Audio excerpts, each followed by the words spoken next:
Thanks for tuning in to another episode of the Urban Scope podcast. We got another good one for you here today. I want to discuss Eve, the rapper Eve. She's going on a book tour. She's selling her memoir, her autobiography. She kind of discussed some things when she was on a press run. So she kind of talked about how Jay-Z congratulated her on the success of her first album after her first album came out, and 1999, I do believe. But he warned her not to get her hopes up because there was a lack of female success in the hip hop industry. So, a couple of things I want to address with that. So, the first thing I want to kind of address is the validity of the statements that Jay Z made. And the second part I wanted to address has to do with directly is Jay Z was he being toxic or was he being um, pessimistic? I want to say. So I'll address those two different things separately. So when it comes to addressing the issue of the validity of the lack of female success. So I did a little research myself and I looked into it and I said, wow, who were the female rappers during that time? I even looked at the 80s. There wasn't a lot of female rappers in the 80s, but opposed to the 90s. So the list I came up with is not, I came up with 5 artists from the 90s, female rappers from the 90s that were successful. This is no model for success or just saying that all success was everywhere, but there was a foundation for it, and female rappers were ascending at that time. So the female rappers that I came up with, first I came up with Lauryn Hill, and this is not in any particular order. So the first artist was Lauryn Hill, who came out with The Miseducation of Lauryn Hill in 1998. That album sold close to $3 million before the end of that year. So that's the first one, and not to mention all the Grammys that she won. Um, she won 5 Grammys that year as well. Well, the following year for that award. I mean, for that album. Then you have Little Kim in 1996. Her hardcore album sold $1.5 million before the year 2000. So her album went platinum. Lauryn Hill's went multi-platinum, and this is all before basically before album was released. Then you have Foxy Brown, who dropped 2 platinum albums before the year 2000. So she had the Il Nana album, which was her debut album in 1996, which went platinum in just 3 months. Then she had the China Doll album in 1999 that went platinum as well. Now, to go back to 1994, Da Brat, which she dropped her Functified, her debut album in 1994, which she became the first female artist to go platinum in hip hop.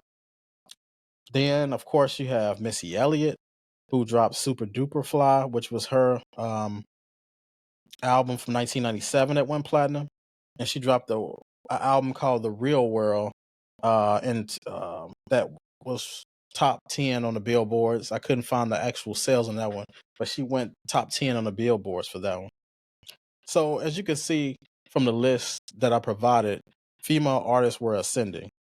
They weren't descending. These, and then not to mention you had artists like Left Eye and you had artists like Queen Latifah still around. And I'll get to Queen Latifah here in a little bit about her success as well, because that kind of gives you full context of the success that these female rappers were trending upon. So you have uh,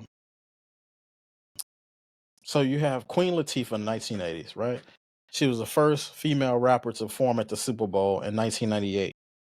Not only was she a successful rapper or a rapper back in the 80s and 90s, but she parlayed that into a TV show and an acting career. She released several movies before before the year 2000. She's still a prevalent actress now. Most of the younger youth now don't even know her as a hip hop artist. They know her only as an actress and from like the CoverGirl commercials or whatever cosmetic line she's affiliated with. So they only really know her for that. So she was able to parlay that into different things, and this is before Eve's album even came out. So what Jay-Z's statements about don't get your hopes up because there's not a lot of success in in hip hop for female artists was just not true. They were ascending all over the place. It's not like it was 20 or 30 of them, but for 5 female artists to be ascending in any kind of decade is pretty good. We don't have 5 now. We might have 5 now that are ascending, but they weren't ascending to the level that they were in the 90s, like getting TV shows and all this other stuff. They might make appearances and might be some cameos in a movie or something, but they weren't starring in roles like Queen Latifah, or they weren't around um the bigger rap groups, or had these the critical acclaim that these 90s artists had. So yeah, so I just found Jay-Z's comments to be kind of misleading and kind of like hateful, and seemed like they were very pessimistic. Um, but Jay-Z has a history of these types of actions. So back in 2019, before Jay-Z worked with the NFL, there were reports saying that Jermaine Dupri, Jay-Z told Jermaine Dupri not to work with the NFL, only for him to go back later and work with the NFL. So this was all reports that came out from 2019 from a Fader article. Um, you know, that it's a very famous song that Kanye West had called Big Brother. And he said he was excited about going to Jay-Z's concert. He was a producer for Jay-Z. He contributed a lot to his albums early in his career. And Jay-Z told him he can get a ticket. He's not gonna get in for free. He had to buy his own ticket. Then you have the recent drama with Dame Dash and the selling of the Rockefeller estates, which Dame is putting up a third of his stake in that, and Jay-Z is telling everybody, well, I'm going to get it back in 5 or 6 years, so don't even buy it. It's not worth it. So he's trying to deter people from buying the piece of Rockefeller, which I can understand. It's a part of his legacy, right? But at the same time, it just comes off as hateful and spiteful, as a lot of people sees it. Even recently, Babyface Ray came out and said that Jay-Z put him on a playlist as one of his favorite artists. So when he saw Jay-Z in public, Jay-Z stiff-armed him, and just basically said, told his guard, no, I'm not dealing with this guy. So it comes off kind of hateful, and it's just a lot of conspiracy around Jay-Z and Rockefeller Nation, well, Rock Nation now. Um, but with the Tory Lanez trial, when Tory Lanez was found guilty, his dad, said that Rock Nation had something to do with it, because Tory Lanez was accused of or convicted of shooting Megan Thee Stallion, who is a Rock Nation artist. So there was heavy scrutiny from Tory Lanez's dad, kind of mentioning Rock Nation's involvement in that. Even the Cam and Mace recently on their podcast, It Is What It Is, they kind of like hinted to somebody at Fanatics that kind of blocked them from deals and kind of blocked them from stuff. So it's a lot of data out there that's just saying that Jay-Z, is kind of spiteful and kind of I don't want to say revengeful. I want to say he's more like mischievous, I would say, or not trustworthy. Because the comments he made about Eve, or told Eve, don't get your hopes up.